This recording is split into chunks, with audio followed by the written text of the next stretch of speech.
PTI ہمیشہ چھوٹے units کی حمایتی ہے اور عمران خان صاحب کی جو اسپیچ تھی یہ غالباً سرگودا یونیورسٹی میں تھی، اور اس کے علاوہ بھی پرائیویٹلی بھی جتنی دفعہ بھی ہماری بات ہوئی ہے اس وقت، اسی لیے تو میں نے پہلے بھی یہ بات کہی کہ بڑی بدقسمتی ہے کہ آج اگر ایک وفاقی لیڈر اور ایک وفاقی جماعت جو اس منصوبے پر عمل درآمد کی حامی ہے، عمران خان ہے، ان کو ہی آپ کنسلٹیشن میں شامل نہیں کر رہے، ان کو جیلوں میں ڈالا ہوا ہے۔ جو اس سب سے بڑی ریفارم کا سب سے بڑا حامی ہے، ہسٹوریکلی حامی ہے، آپ نے اس کو اٹھا کے جیل میں ڈالا ہوا ہے۔ اور اسی لیے عمران اسماعیل نے پوائنٹ آؤٹ کیا ہے کہ ہم انشاءاللہ تعالیٰ اسی ہفتے اسلام آباد ہائی کورٹ کو رجوع کر رہے ہیں کہ جی ہمیں آپ عمران خان صاحب سے ملاقات کی اجازت دیں تاکہ ہم اتنے بڑے ریفارم کے اوپر ان کی رائے جو ہے وہ ہم حاصل کر سکیں اور اس کو ہم آگے لائیں۔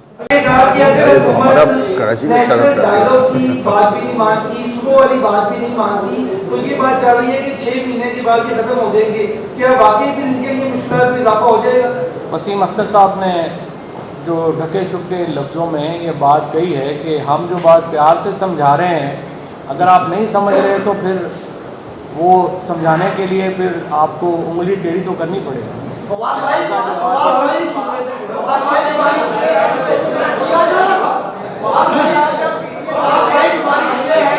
آپ آج صوبوں کی بات کر رہے ہیں کہ نئے صوبے بنائے جائیں، جب یہ 4 صوبے بنے ہیں تو ملک کا نظام خراب ہوا ہے۔ 1 یونٹ نواب آپ کالا باغ ہمارے بزرگ بتاتے ہیں، ان کی ریت بڑی قائم تھی، وہ جو آرڈر جاری کر دیتے تھے پورے ملک میں نافذ ہو جاتا تھا۔ ریت قائم کرنے کا فرق ہے، صوبوں کا مسئلہ نہیں ہے۔ 1 یونٹ زیادہ اچھا رائے رکھنے کا حق، رائے رکھنے کا حق ہے، یہ تو رائے ہے آپ کی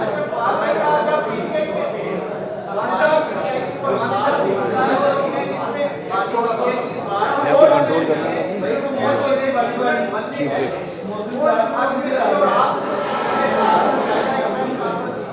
اگر پی ٹی آئی ساتھ میں آئے تو پی ٹی آئی مانی پی ٹی آئی کو باہر لایا جاتا تو ایک مومنٹم اچھا بنے گا اور پچھلا 2 خاندانوں کی اجارہ داری اٹھے گی، ایک اسی سے ایک پنجاب میں، تو گجرات کا وزیر اعلیٰ جو واجوری بنتا اس طرح تو آگے جا ہی نہیں سکتا عام آدمی۔ دیکھیں پہلی بات تو یہ ہے کہ میں تو خود عام آدمی ہوں تو مجھے آگے آنے دیں، بڑی مہربانی ہوگی آپ کی۔ دوسری بات یہ ہے کہ آپ نے بالکل بڑا آپ نے اچھی نقطہ اٹھایا ہے۔ عمران خان صاحب کا یہ عمران اسماعیل صاحب ہیں اور عمران اسماعیل صاحب بھی گواہی دیں گے۔ دیکھیے پی ٹی آئی ہمیشہ چھوٹے یونٹس کی حمایتی ہے اور عمران خان صاحب کی جو اسپیچ تھی یہ غالباً سرگودا یونیورسٹی میں تھی،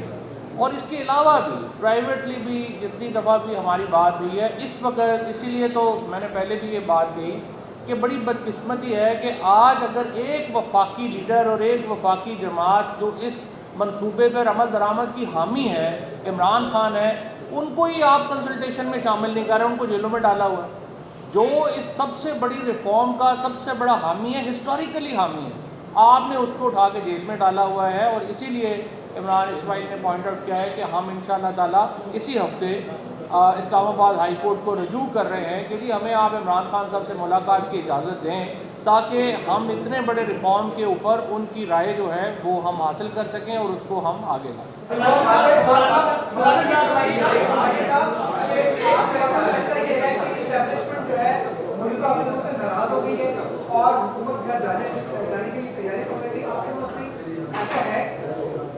دیکھیے بات یہ ہے کہ ہمارا تو ایک اپنا موقف ہے اور ہمارا موقف تو پہلے سے چلا آ رہا ہے، یہ کوئی ابھی ہم نے کوئی اس کے بعد تو نہیں بدلا نا، ہم تو پہلے سے ہی یہ بات کر رہے ہیں، ڈائیلاگ کی بات ہم کر رہے ہیں، چیزوں کی بات کر رہے ہیں۔ جو حکومت آنے یا جانے کی بات ہے، دیکھیے یہ حکومت عوام تو لے کے نہیں آئے، جو لے کے آئے ہیں جب ان کا دل ہوگا بھیج بھی دیں گے، کیا ایشو ہے؟